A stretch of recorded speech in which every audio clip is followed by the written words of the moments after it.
Ladies and gentlemen, welcome to Ministry of Hygiene's gaming channel, the Ministry of Gaming, and I'm your host, the Minister of Hygiene. Today I'm going to be covering some ability scores. I've got a few characters that need to be upgraded, and hopefully we'll be able to go over some abilities and suggestions with what to do with those abilities. I've got characters from my Skaven, my Chaos, and my Dark Elf team. So let's hop in and see what we can do. Bell polishing cream manufacturer? No, I got no idea where these guys came from. Okay, first with the Skaven. I got our Gutter Runner, the cat. He leveled up last game. And let's see what he has to level up in. So we're going to roll the dice. Now, the way it works is if you get doubles, you can choose from anything. If you don't, you're limited mostly to what the character has initially. See, this, and this requires doubles. So for him, passing, strength, and mutation requires doubles.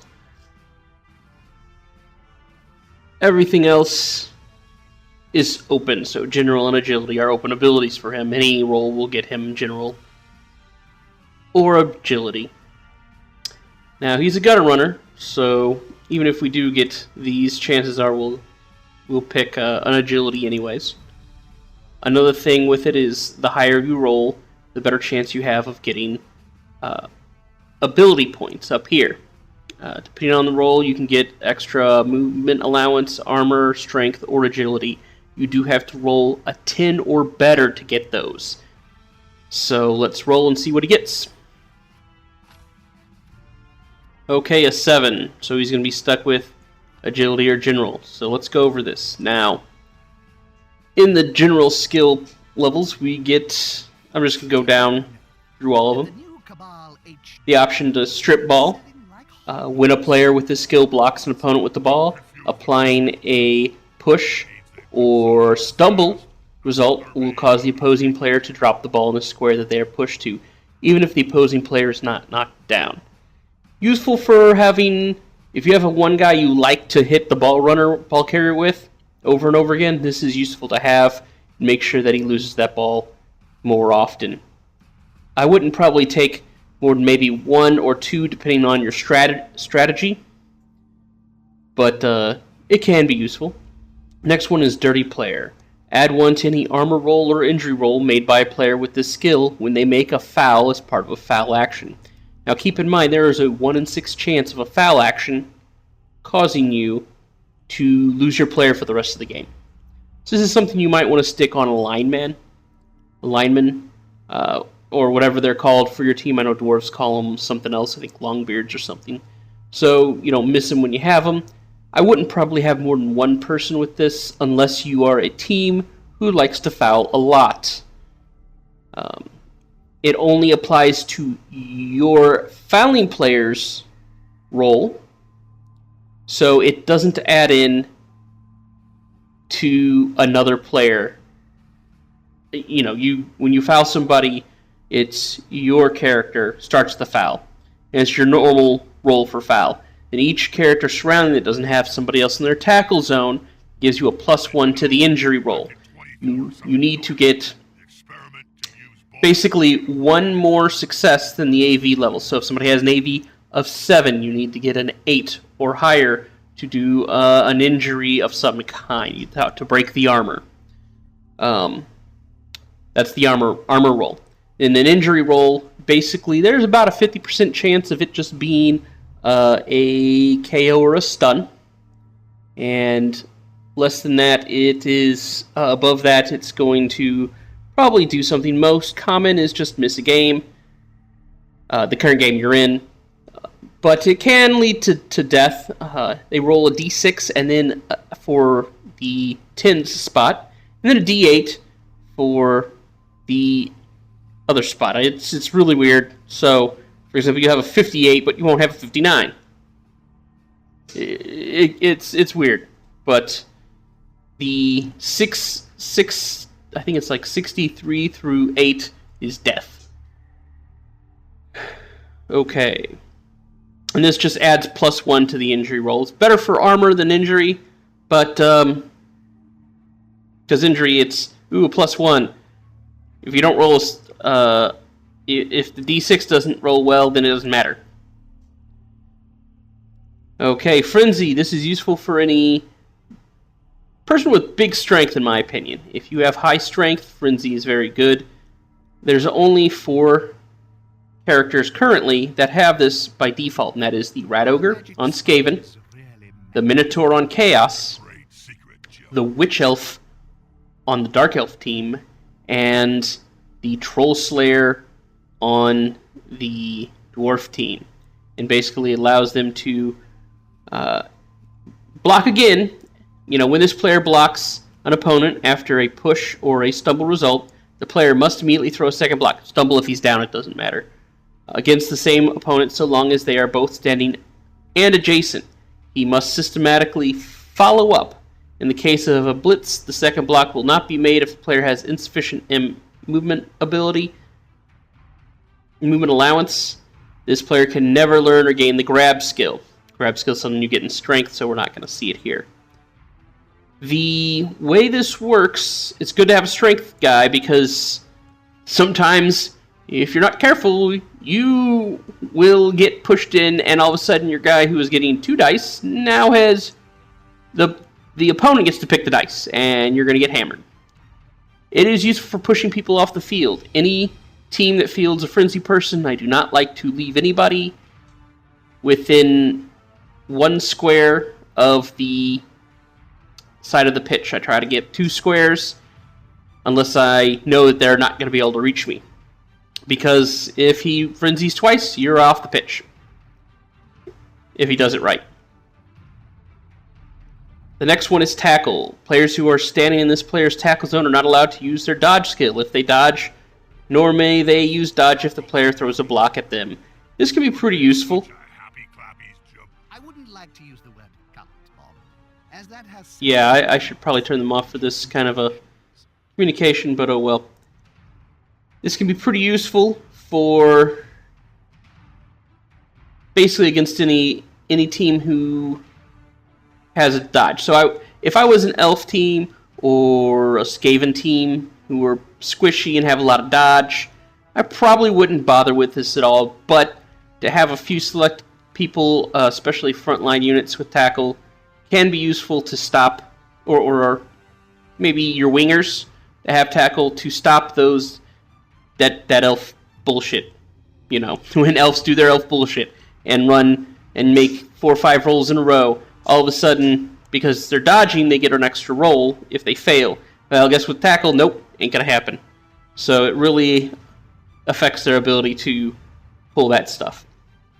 Kick. Wouldn't have more than 1 person with this. Can be useful. If somebody loads up their offense on one side and you kick to the opposite side, you have a decent chance getting that ball before they do. The player's kick is so accurate, you have the number of squares that the ball scatters on kickoff. I believe it's normally a 2d6, which is why sometimes you can knock it off the field, even though you aim for the center. Has the number of squares that the ball scatters on kickoff. In order to use this skill, the player must not be set up in either wide zone or on the line of scrimmage. So needs to be in the center. Useful to have 1 person with that. No point in having more than 1. Pass block. A player with this skill is allowed to move up to 3 squares when the opposing coach announces that one of his players is going to pass the ball, but not a bomb. The move is made using all the normal rules and skills, and player does have to dodge in order to leave opposing players' tackle zones. Player performing a pass block in their own turn is knocked down, then this is a turnover. Useful for high agility teams. Not useful for anybody else. And the reason why is if your agility is 3, I think you have to roll a 5 or a 6 to intercept. Your agility is a 4. It's a 50% unless they've got some skill that makes it more difficult. So not very useful for bashy teams at all. Even though they're the people you're probably going to pass the most against. But useful for non-bashy teams, even though they're probably the least likely person you're going to pass against. Weird. Okay, block. This is probably the best skill, most useful skill, most picked skill in the general skill level. The block prevents the player from being knocked down after a block on a both down result. Get it on your frontline units, especially if you're Bashy team. A lot of the Bashy teams don't actually start with it, other than Dwarves, who have it on like fucking everybody, but they're runners, goddamn Dwarves, from the start. That's why they're so nasty, because all of a sudden, what is a They have certainly got their hands deep into Blood Bowl. 1 in 3 chance of opponent down, all of a sudden becomes 50% chance of opponent down. Also, if somebody's throwing against you, there's 1 in 3 chance of them not being able to do so. And if they don't have block, they get knocked down, turnover. Pro, once per turn, a pro is allowed to re-roll any 1 dice he has made, even if he is prone or stunned. However, before the re-roll must be made, his coach must roll a d6. On a roll of 4, 5, or 6, re-roll may be made. On a roll of 1, 2, or 3, original results stand and may not be re-rolled with a skill or team re-roll. This is actually useful to have on any of the big guys who have Stupid or Bonehead or Wild Animal, because they all have Loner.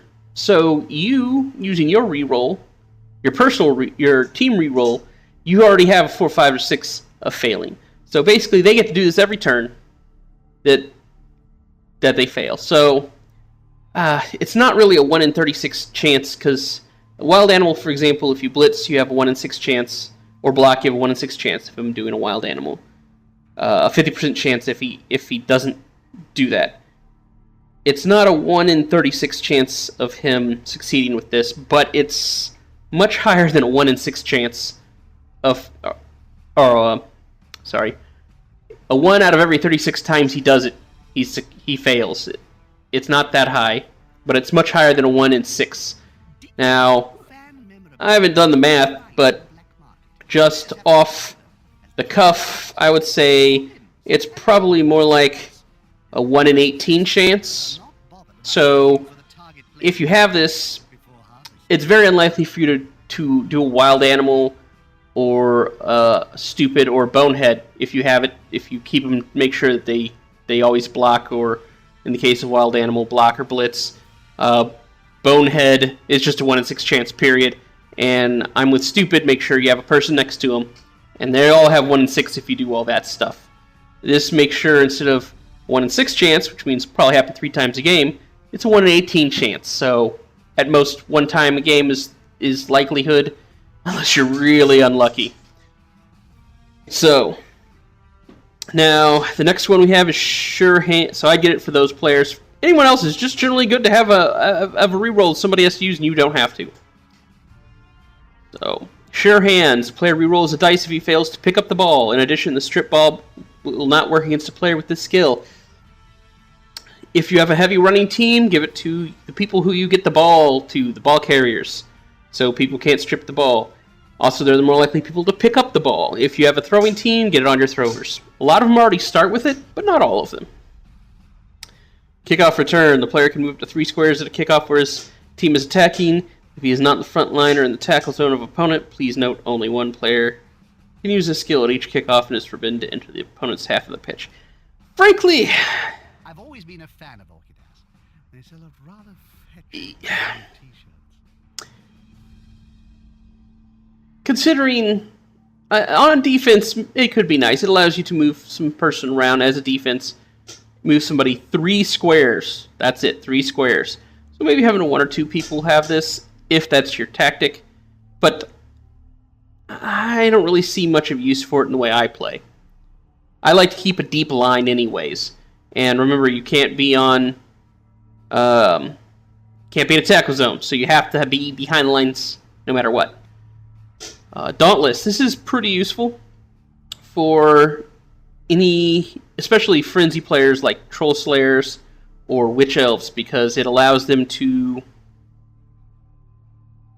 when they get stuck in a bad place, they have a chance of getting more strength, basically. The player uses this skill if he attempts to block an opponent who is stronger than himself.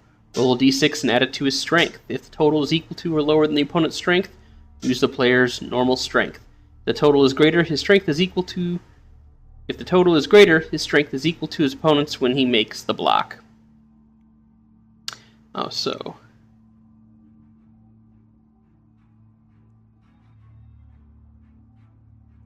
It makes it equal to, which is nice. It allows a little person with Blitz or, Frenzy. I wouldn't probably have more than maybe 1 or 2 players with it, because it really only impacts against Chaos Warriors, Black Orcs, and Doom Rollers, which you're probably not going to use against anyways, and the big guys like the Ogre and stuff. Most other players are going to be not as useful. Although I could see it on maybe some Gutter Runners or those catchers that have only 2 strength, like Skinks, allowing them to suddenly, out of nowhere, just hammer somebody.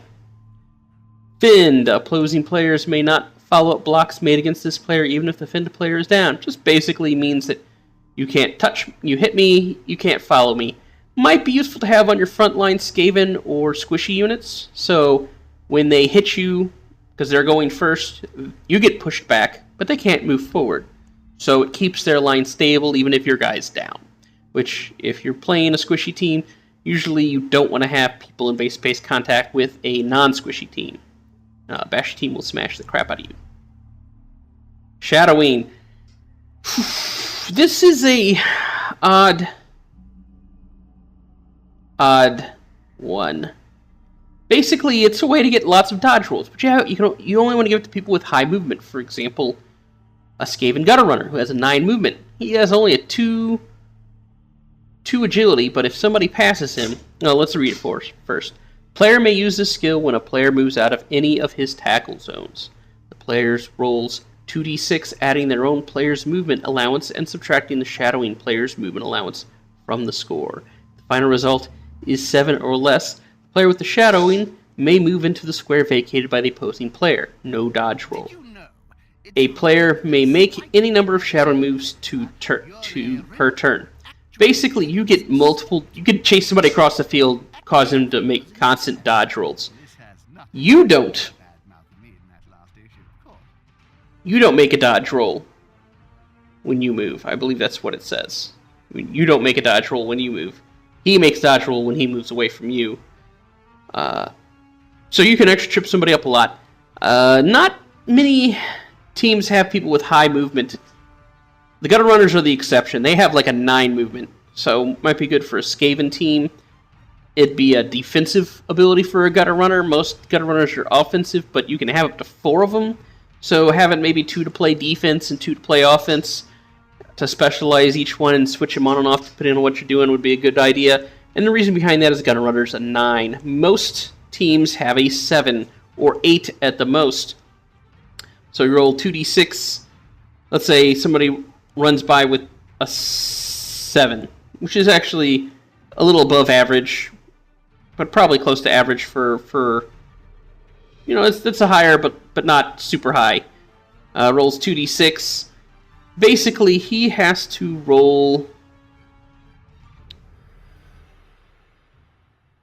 a 11 or a 12 to get to not have you not shadow if you have a 9. So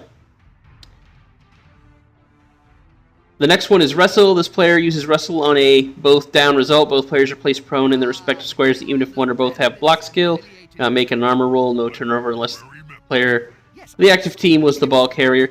I don't like this so much. I don't like putting both players down, because then you have to get up, and you lose movement when you do it. Of course, the other person's down, so he isn't effective when you get your turn. So it's nice to have. If none of my teams would make sense to have it, but I could see maybe some. Actually, I personally wouldn't probably use it on any team. I just don't like Wrestle that much.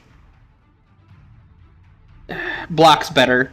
I mean, Wrestle triggers no matter what, but Block gives you a chance to turn over. Wrestle doesn't. And also, all of a sudden, with Wrestle, if somebody's not nice, they can just foul your butt.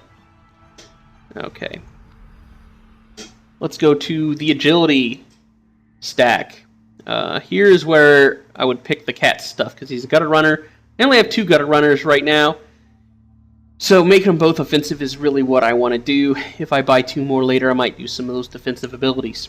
Now, first thing is catch. The player rerolls a dice if he fails a catch roll, drops a handoff, or fails to make an interception. If you pass a lot, very useful to have. Leap.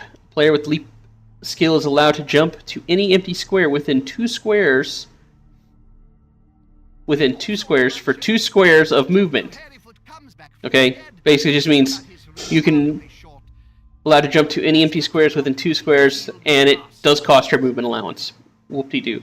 Move the player to any empty square and then make an agility roll with no modifiers because of very long legs. Player fails the agility roll when he is knocked down in the square that he was leaping to. That's useful. Get over that line. You can jump over a line with that and just take off. Pretty useful. Actually, I might give that to him. Come as a surprise with agility 4. I would succeed on a 5 or a 6, so I got a 1 in 3 chance of it working. And if later I get a mutation called long legs, it is actually I would need a 6 to fail it. So an 83% chance of jumping over somebody's line, just going for it. Pretty nifty, especially if you combine it with some of these other ones. Diving tackle. The player may use this skill after an opposing player attempts to dodge out of any of his tackle zones, only if useful. The player using the skill is placed prone in the square vacated by the dodging player, but do not make an armor or injury roll for them. The opposing player must then subtract 2 from his dodge roll for leaving that player's tackle zone. I've seen some skinks use this very effectively with sidestep to really, he put him on my ball carrier, and I tried to knock him away, and he just kept on stepping in front of the ball carrier. And when I tried to dodge away, that 83% chance suddenly shot down to a 50% chance, and he knocked me on my butt. So it can be pretty useful. Sure feet. The player re-rolls the dice, so that'd be a good defensive ability. So if I have defensive gutter runners right there, that'd be useful to have.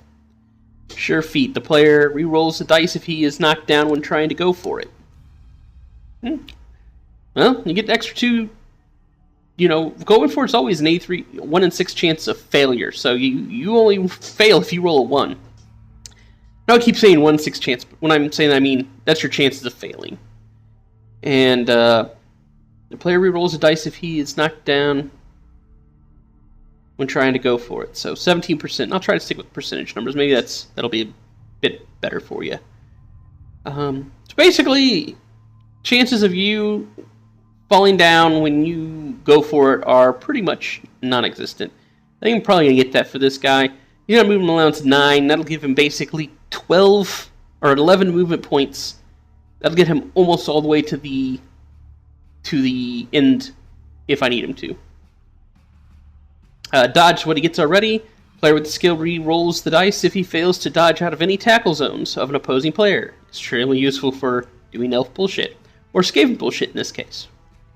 In addition, if the player uses the dodge skill, treat a push result as a stumble result as a push, so you don't fall down. Sneaky get. During a fall action, a player with this skill is not ejected for rolling doubles on armor roll unless the armor roll was successful. Useful, you mix that with that foul player ability, and you got a lineman who can probably just keep on doing it, and unless you're really unlucky, well, he's not going to get knocked out unless he actually hurts somebody, and you're unlucky on top of that. Jump up. The player stand up for 3 without paying the 3 squares of movement. Player may also declare a block action while prone, which requires an agility roll with a +2 modifier to see if he can complete the action. The agility of 4, I wouldn't give that on anybody who isn't highly agile for the block. Staying up and moving is pretty useful. It can turn somebody who's been knocked down all of a sudden. Whatever, I don't care. I don't lose that 3 movement. I can still make it all the way to the end zone. Pick up that ball, run to the end zone. They wouldn't know what hit him. So useful if you like keep person in the backfield that gets hit a lot. Sprint. Player may attempt to move up to 3 extra squares rather than the normal 2 when going for it. His coach must still roll to see if the player is knocked down in each extra square he enters. You combine that with sure feet, and you're moving pretty far. Diving catch. The player adds +1 to any catch roll from an accurate pass target to his square. In addition, the player catch any pass, kickoff, or crowd throw-in that would land in an empty square in one of his tackle zones as if it had landed in his own square without leaving his current square. There are 2 or more players attempting to use the skill. Neither can use it. Interesting. Basically, on Agility 4, he's already catches most of the time. Unless it's a terrible pass, in which case he catches a third of the time. Instead of, or 2/3 of the time. 67% versus 83% with an accurate catch. Sidestep. This player coach choose when square the player is moved to when he is pushed back rather than the opposing coach. Furthermore, the coach may choose to move the player to any adjacent square, not just the squeeze 3 squares behind him. Like I said, you combine that with diving tackle, you got a pretty nasty defensive player with if they have a high agility. You don't even necessarily need actually high agility with that, as those two combined make somebody who can take a ball carrier down pretty nice, because with dodge, sidestep, diving tackle, you're just... With dodge, seriously, it's 50% chance of either him going down, because he rolls attacker down, or him pushing you, because 2 of the 3 results are pushing when you have dodge. And then you sidestep and diving tackle, he tries to get away. Pretty nifty. Now, with the cat... I already have somebody who moves pretty fast across the thing. I think I need somebody that's a little more agile. More of someone I can pass to easier. Problem with the other guys, yeah, he's got a normal thing, but I like having a catcher. So the cat's my catcher, and Snickers is my runner. He can go from line of scrimmage all the way to the end zone in 1 roll. If I make all the rolls, which is 3. Okay, let's check our other teams out. Next, we're going to go to the Ragnarok Raw. This is my Chaos team. I have 2 people going up, Spam and Cheese. They actually already have skills. And let's see what we get here. Now, Spam's, I already kind of set him up as a passer. Notice these guys get general, strength, and mutation no matter what. The only thing I'm missing out is passing and agility. So him getting pass, pretty significant, because he have to roll doubles to get that. So let's level Spam up. Roll those dice. 3. No bonuses up here, and I just stuck with my normal stuff. Now, we've already gone over general. Let's go over strength. Okay. This is the skills you have for your frontline people. And, I mean, there could be some other uses for them. Like getting a D6 to his throw. Since this guy's thrower, that might be useful. But let's go here. Mighty Blow. Add 1 to any armor injury roll made to a player with the skill when an opponent is knocked down by this player during a block. Pretty nice. Good rate for Chaos, because Chaos, you blitz. When you blitz, everybody gets at least a 4. Because all your Beastmen get a +1 when they blitz. And your Minotaur goes from a 5 to a 6 when he blitzes. He's already got Mighty Blow, so don't have to worry about them. And your Chaos Warriors are already a 4 strength, so they're knocking people around. Definitely something tempting to get for my Chaos Warriors. They're frontline units. They will smack the crap out of people. But definitely a pass for what Spam does. He's my passer right now. Grab. Only when making a block action, if this block results in a pushback, you choose any empty square adjacent to opponent to push his opponent. When making a block or blitz action, the grab and sidestep will cancel each other out, and the standard pushback rules apply. Grab will not work if there are no empty adjacent squares. Player with the grab skill can never learn or gain the frenzy skill. Now what this means is when you hit somebody, you can move them to any square that isn't filled in around them. So you have, if nobody's around them, 8 choices. You can move them right next to you if you want. And pile them in so you're between people and smash them. Pretty neat way to crack it can be a useful way to crack a cage by forcing somebody to push the ball player out the other side of the cage. So having one guy with this might well be worth it. Not this guy, but one guy maybe. Piling on. The player may use this skill after he has made a block if he is standing adjacent to the victim. The victim was knocked down. You may re-roll the armor roll or injury roll for the victim. The piling on player is placed prone in his own square. Do not make an armor roll for him. Piling on does not cause turnover unless the piling on player is carrying the ball. I don't really like piling on. I don't like my players being on the ground. Yeah, you get an extra armor reroll, but it's just the same as what you do normally. I mean, I guess if you have something like Mighty Blow or the Claw, it might be useful to have piling on. Because then if you don't make it the first time, you get a second time to really injure somebody. But your guy's down, so keep that in mind. Multiple block. First off, this is for only high strength players, and I wouldn't even put it on my Chaos. So basically, if you don't have a strength 5, I wouldn't even bother. The player may choose to throw blocks against 2 adjacent opponents. Make each block in turn as normal, except each player defender's strength is increased by 2. The player cannot follow up either block when using this skill. Basically, it allows you to throw 2 blocks in a round. However, most people are strength 3, so unless you have a strength 5 Minotaur, a strength 5 Troll, very useful for Doom Roller. Heck yeah, that guy's got strength out the butt. He's got like a 7. You also get 2 on everything. So with the Doom Roller, yeah, go for it. But even with strength 5, you're 1 die to succeed. You only get 1 die on your block checks. Rolling 2 block checks. So all of a sudden, it's still rare for you to get a down, but it increases your chances of getting knocked down. Also, it increases your chances of knocking somebody else down. But since it's 2 different people, your chances of getting knocked down are increased significantly. Stand firm. A player with the skill may choose to not be pushed back as the result of a block. If a player is pushed back into a player with using stand firm, then neither player moves. Basically, unless you get a both down or a opponent down, he ain't moving. Depending on your strategy, might be useful to have. Not for my strategy. I like to keep my big guys moving.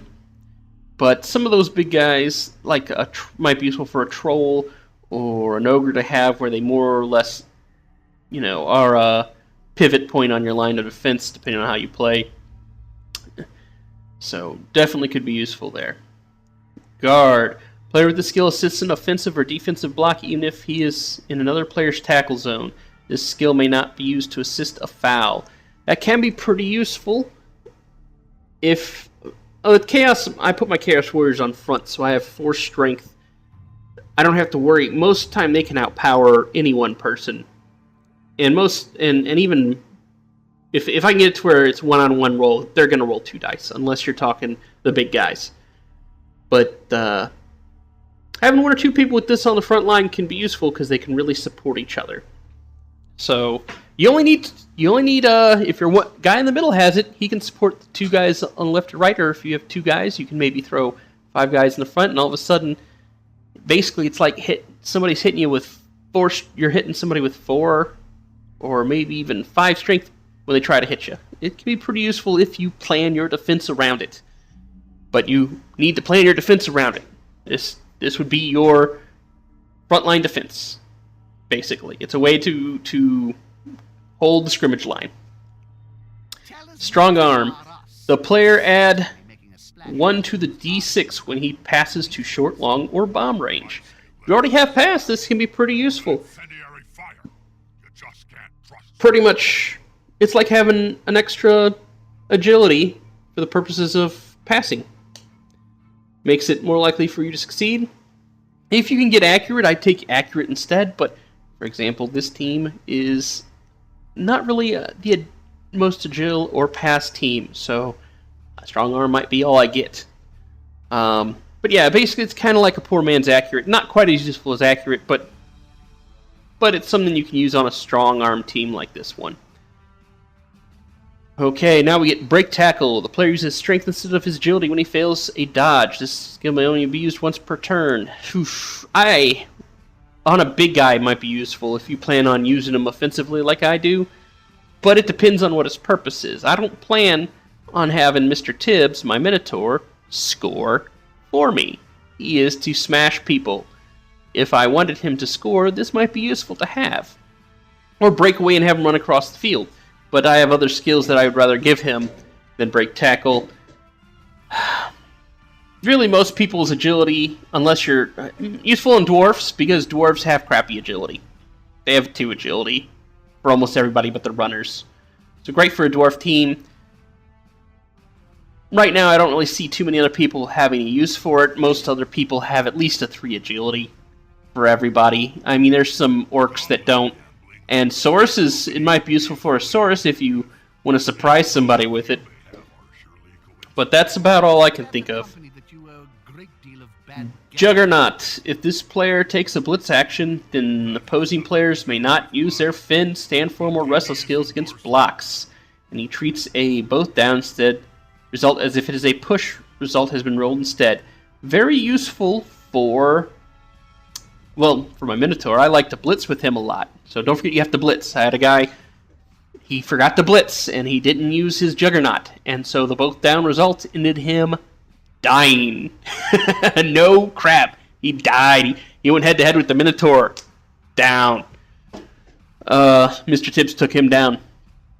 But if you blitz, you don't even have to running start. Just blitz from anywhere. Don't forget, if you click on your character, you can choose blitz. So you can blitz somebody right next to you if you want. Allows you to keep pushing somebody. So basically negates block, wrestle, fend, stand firm when somebody is blitzing you, which generally are going to be frenzied people, minotaurs, stuff like that. So I gave him this to Mr. Tibbs, so he is less likely to be taken down if I don't notice that somebody I'm hitting has block. Thick Skull. This player treats a roll of 8 on the injury table after any modifiers have been applied as a stunned result rather than a KO'd result. Pretty useful. Pretty much. Oh yeah, injury tables. Funky. Pretty much you can't be Works all my life, Jim. I don't see why I gotta take notice of them now. You're more likely to be stunned than KO'd. Pretty much. That's all it does. Less likely to be stunned than KO'd. Let's go to the mutation. This is some of the fun stuff, and unfortunately I have seen some times where usually you see a physical representation of this on the character, but not always, and that bothered me. I saw a Skaven with 2 heads. He didn't have 2 heads. That was kind of a bummer. I really wish they would fix that. It was a gutter runner. Gutter runners don't have spare heads. They only have 1 head choice. So that might have been the reason specifically for gutter runners. But you know what? I would give that for a gutter runner. +1 to all dodge skills. They're already a badass dodger. Why wouldn't you give it to a gutter runner if you get the chance?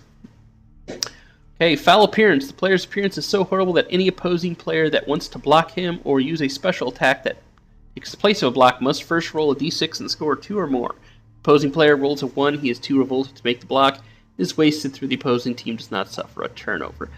I really don't see a point on this for the teams that can actually get mutation. Maybe later, but currently I think it's stupid. An 83% chance of, they have an 83% chance of not doing anything. It just wastes a turn, no turnover or anything. There are much better things you can take right now than foul appearance. 2 heads, add 1 to all dodge rolls for the player makes. Great for Skaven, or I don't know if Dark Elves can have mutations, but I know Skaven, definitely 2 heads is awesome. You will see them dodge like a maniac all day long. Gutter runners already have agility 4. They are crazy dodgers to begin with. They start with dodge, they get a reroll. They have to really be doing some stupid stuff to get knocked on a dodge. Prehensile Tail. Opposing players must subtract 1 from the d6 roll if they attempt to dodge out of any of the player's tackle zones. Which is nice. It just means their agility isn't as useful. 83% becomes 67% chance of dodging out in that case. So, Claw. When a player is knocked down by this player during a block, any armor roll of 8 or more after modifications automatically breaks armor. Basically treats all armor like it's armor class or AV7. Like basically everybody on the opposing team is a Skaven. Nice. don't take it too much. You combine that with a thing like Mighty Blow and Block, and you are messing some people up. But you are a target. I saw one guy who had this, and my goal with that was I kept that guy on the ground because I did not want to have my players get hurt. So I kept him on the ground as much as possible. Okay, we got Extra Arm. A player with one or more extra arms adds 1 to any attempt to pick up, catch, or intercept. Useful for a catcher-type character because it's just like having a free point of agility without having to get an agility. I mean, it's only for those 3 things, but agility for this team only happens on doubles. So I got a 1 in 6 chance of getting agility on anybody, and it might be random. I'd much rather have extra arms because I can make sure my catcher has extra arms. I don't have to hope the guy who I already have given a bunch of catching abilities gets it. So, very long legs. The player adds 1 to d6 whenever he attempts to intercept or uses the leap skill. In addition, the safe throw skill may not be used to affect any interception rolls made by this player. Pretty useful, I'd especially say for Skaven with their gutter runners and a leap, and all of a sudden he's halfway across the board, and he just leapt over your line wherever he wanted to, so you're not stopping him. Useful when using combination. Now, Tentacles, this is the first thing I got for Mr. Tibbs, because it really slows... First off, he's strength 5. So he already has a lot more strength than most people. Most of the fast, dodgy people only have a strength of 2. Most, not all, most. And so all of a sudden, his ability to dodge away doesn't happen. And I've locked down a lot of players like this. They have to knock Mr. Tibbs out. Mr. Tibbs is strength 5. He's already a pain in the butt to knock out. So they have to really basically toss 3... Most teams have to toss 3 players at him to have double dice to knock him down. Player uses his skill when an opposing player attempts to dodge or leap out of his tackle zones. The opposing player rolls 2d6, adding their own player's strength and subtracting the tentacles player's strength from the score. So, if the final result is 5 or less, then the moving player is held firm and his action ends immediately. Basically, what that means with Mr. Tibbs, most people who are going to be rolling that have at best a 3 strength. So I have a better than 50% chance of sticking them with me. A lot of them have 2 strength. So the stronger players are going to be not as fast, and I can pick them off other ways. Those fast players like skinks and gutter runners and catchers, they're going to be stuck. Mr. Tibbs gets in there, they ain't going nowhere. Not without knocking him down. They can't do it themselves, they only have a 2 strength. So Tentacles is a useful thing to have. Much better, in my opinion, than Prehensile Tail. But the difference is if Prehensile Tail works, turnover. Tentacles just keeps him held firm, but I'd rather have him held firm. I can affect a lot more people that way. Horns. Player with horns adds 1 to his strength for any block he makes during a blitz action. Now this one's actually different than if you read the rules. This is +1 strength to any blitz action. You can stand right next to him and blitz. The default Blood Bowl rules say you have to move a space before you can use your horns. So here, you can jump up from a down, smash the guy right next to you. All of a sudden, my strength 3 guy is strength 4. You thought that strength 3 guy was on the on the side of the pitch was able to stop him? Nope, not happening. And then I run off and do what I need to. So especially with Chaos, it gives you the ability to have a Beastman all of a sudden do a lot more than most people were expecting. Disturbing Presence. Any player must subtract 1 from the d6 when they pass, intercept, or catch for each opposing player with Disturbing Presence that is within 3 squares of them. This is one of those things where you need to have a lot of teammates that have it. Otherwise, it's not that useful.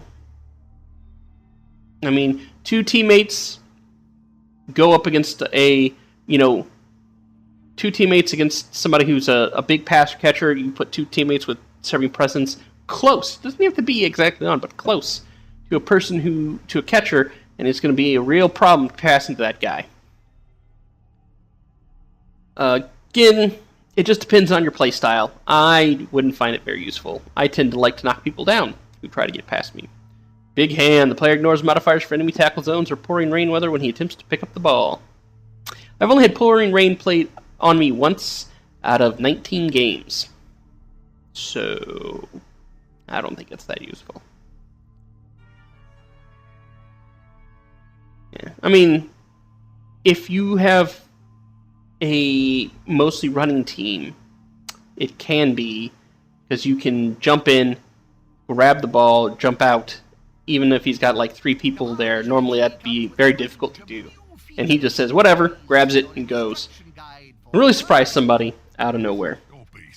Now, here's my passing guy. So let's... Spam is my passer, right? Yeah, he's my passer. Man, I've been talking about this so much, I forgot. You back it out and roll the dice, you get the same roll. It saves it. So don't worry about... You don't have to think about, oh, am I going to get it? I'm going to give him strong arm. Anything to give him a little better on his passing. I keep him back. He's my passing. That's why he has as many points as he does. Okay. Cheese! He's been a blocker for me so far. Let's see what he gets. 4! Well, we've already been over this, so let's just get this over with.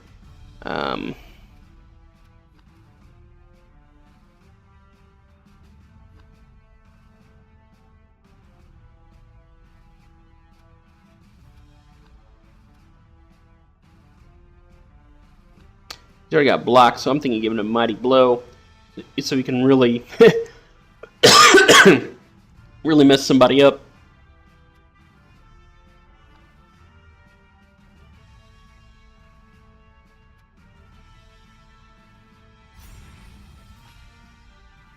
There he is now. Get him the claw, and all of a sudden he's a surprise in a box to smash people.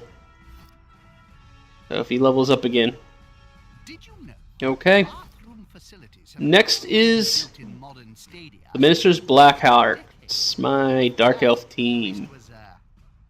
Let's see what we got here. Team roster. We got 2 people leveling up.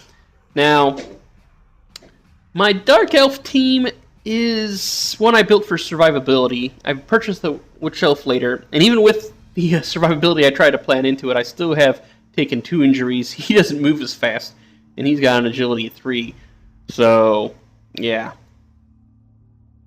So let's see my Blitzer. Now, they don't get passing, but they do get agility. We've covered most. Let's see if we get a double here. Come on, doubles. Doubles! 7. Dang it.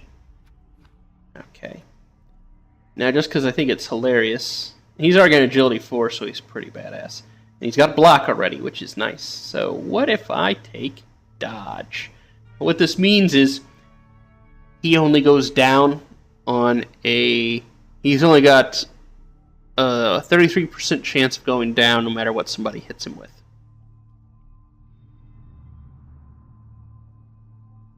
That's it. So, pretty useful to have.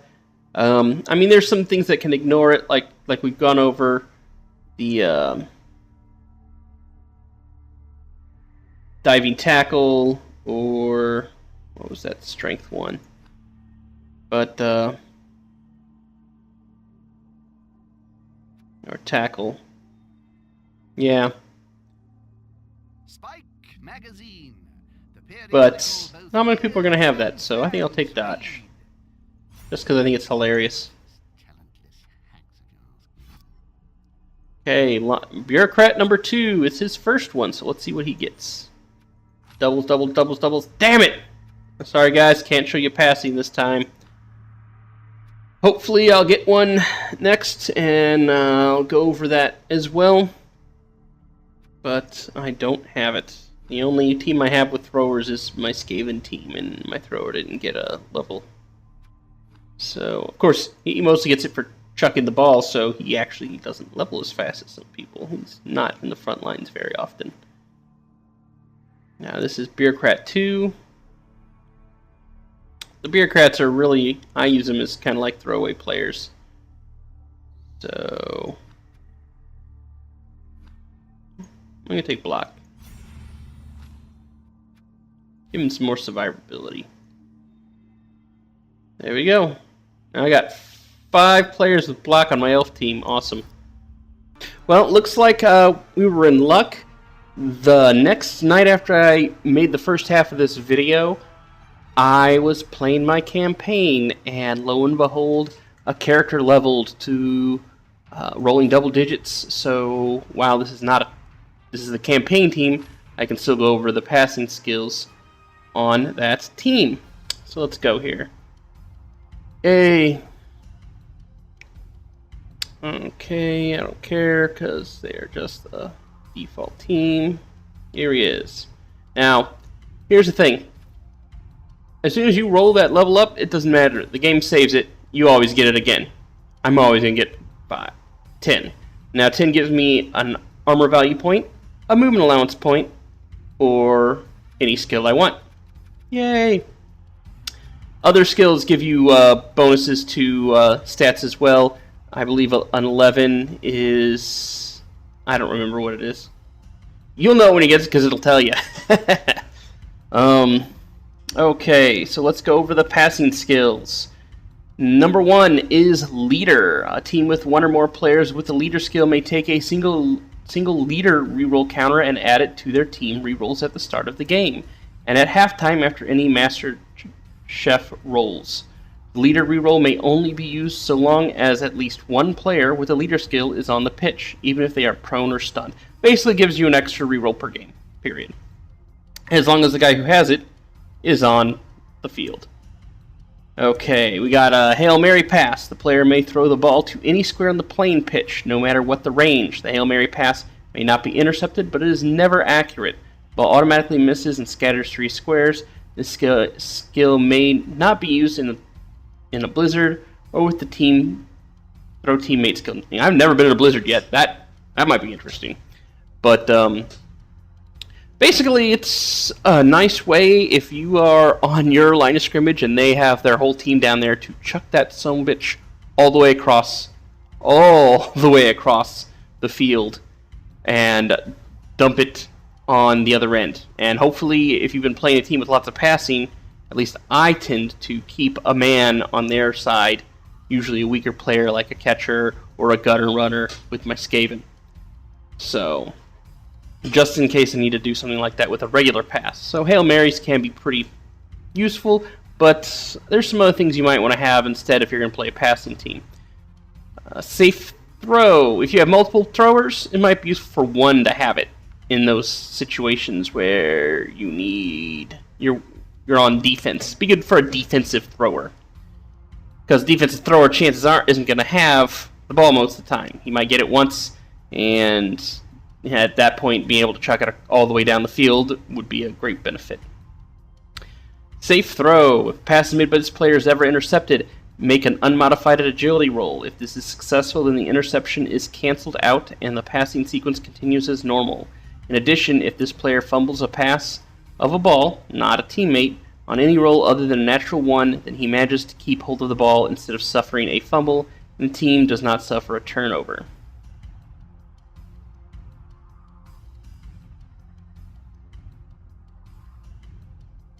That might be useful. Yeah, that actually the fact that when you're taking a big pass, like some of those long passes, some might only have a 33% chance to succeed for a longer pass, especially if you combine it with Hail Mary. Instead of turning over, you have a chance of holding onto the ball. The interception thing, it's iffy. Interceptions are kind of unlikely to happen. I've actually only had it happen twice in all the games I played, even though I do pass, I think, a decent amount. And they were both with elves. And even then, one of them was they had to roll a 5 or 6 to get it, and the other one was he had to roll 6 to get it, and he happened to roll a 6. Lucky him. And then he ran it in for a goddamn touchdown. Of course, it was the only chance I had to get that out of my into the zone, because I only it was like 4 spaces from him getting it in anyways. Okay. Accuracy. The player adds 1 when attempting a pass. Very nice. Short passes are basically impossible to not pass accurately. So it's something I have. I have a thrower who actually has some skills on my Skaven team. He has pass and he has accurate. Nerves of Steel. The player ignores modifiers for enemy tackle zones when he attempts to pass, catch, or intercept. It could be useful if you find that you're... Usually I'm not in a scrum of people when I pass. I also have teams that can step back usually or dodge out of the way most of the time. So Nerves of Steel probably wouldn't be as useful for me. But it might be worth it if you find you're being pressed a lot and having to make a lot of passes from a position of having a bunch of people all over you. Dump Off. This is the classic Dark Elf skill. Pretty much, if somebody hits you, you can toss that. You can dump the ball off to another player on your team. It's basically like a short pass, and especially on a high agility team, chances of them catching it are pretty high. Dark Elves are the only ones I think who start with this on their runners right off the bat, and it's useful when you're running a cage, having one part of your cage be a runner or a person with dump off, or having your ball carrier have dump off. If he's your main ball carrier, is a good way that if somebody does manage to break your cage and smack your guy down, you don't lose the ball. So now remember, it's only you do it when an opponent declares that he's going to throw a block. It doesn't matter what you can't wait until after he's picked the option. You have to do it before. You have to choose, okay, he's about to hit me. Should I throw this to my guy or not? So useful on a blitz, because then he can't hit you with the blitz, and you just pass to a guy he's not in base contact with, and you still got the ball. Pass. If the player with the pass skill re-rolls the dice if he throws an inaccurate pass or fumbles. Yeah, that's pretty much a must-have if you're going to be passing. It'd probably be the first skill I would give anybody who you plan on using for passing, unless they already have it. For example, nobody on the Chaos team starts with pass, but I do like to pass a little. They have an agility 3, so they're not bad at it. So I have one guy as a catcher and one guy as a passer, and often I will combine them together, and so I can get around people and score touchdowns. Most people don't expect the Chaos team to pass much. So having one guy with pass and the other guy, I believe, mine has third arm, which isn't an option for a team like this. And that is the last of the skills. I hope this has been informative and you've picked up some ideas of how you want to use these skills and what you want to use them for, and you find the tips useful. Have a great life. Thank you.